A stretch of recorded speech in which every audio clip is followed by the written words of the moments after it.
সকালে রান্নাঘরের প্রথম কাজই হচ্ছে চা বসানো। তাড়াতাড়ি করে কেটেলে চাটা বসিয়ে দিচ্ছি। আমরা না পুরোপুরি যন্ত্রাংশের উপরে নির্ভরশীল হয়ে গেছি দিন দিন। যেমন মিক্সি, কেটেল, তারপর হচ্ছে মাইক্রোওভেন, গ্যাস, ইন্ডাকশন এসব। কিন্তু আগে আমাদের মায়েদের সময়, মা, ঠাকুমা, দিদিমা এদের সময় তো এত কিছু ছিল না, তাই ওরা এইসবের উপরে নির্ভরশীলও ছিল না। আমাদের এখন কারেন্ট চলে গেলে হঠাৎ মিক্সির প্রয়োজন হলে তখন মাথায় হাত পড়ে যায় যে হায় রে, কারেন্ট তো চলে গেছে, তাহলে আমি মশলাটাকে রেডি করব কী করে। কিন্তু মা কাকিমাদের সময় বা দিদা ঠাকুমাদের সময় তারা নিজেরাই হাতে বাটনা বেটে মশলাটাকে রেডি করে নিত। আর কাঠের জালে, কাঠের উনুনে সেই রান্না করতো, তার স্বাদও ছিল দুর্দান্ত। ছোটোবেলা আমাদের বাড়িতে একটা কোণায় একটা ছোট্ট মাটির উনুন রেডি করা থাকতো সব সময়, ওই গরম জল করার জন্য। সেই উনুনে শীতকালে মাঝে মধ্যে মা রান্না করতো। সেই রান্নার কি টেস্ট, আহা, তার স্বাদ ভোলার নয়।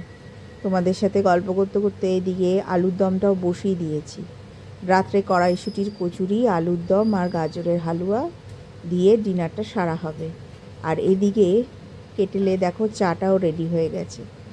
কেটেলে চা করতে ভীষণ সুবিধে। সেটা হচ্ছে জলটা গরম হয়ে গেল, আর যেহেতু দার্জিলিং টি ইউজ করি, ইনফিউজারে দার্জিলিং টিটাকে দিয়ে জলটা গরম হয়ে যাওয়ার পরে কিছুক্ষণ ওর মধ্যে ইনফিউজারটা দিয়ে রাখলেই চা রেডি।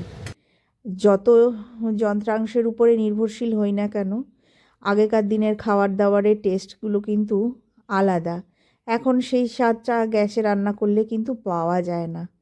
কিন্তু কি উপায় তো নেই, যুগের সঙ্গে সঙ্গে তো আমাদের এগিয়ে চলতে হবে। যেমন সুবিধে আছে তেমন অসুবিধেও আছে সব কিছুর।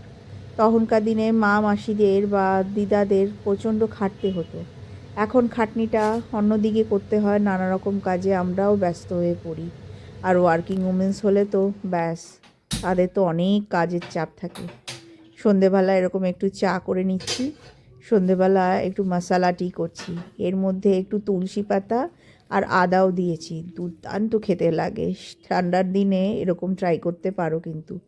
তো চলো, ভিডিওটা কেমন লাগলো অবশ্যই কমেন্ট করে জানিও। ভালো লাগলে একটা ছোট্ট করে লাইক করো। আপাতত এইটুকুই, দেখা হচ্ছে নেক্সট ব্লগে। আবার অনেক গল্প হবে তোমাদের সাথে। টাটা।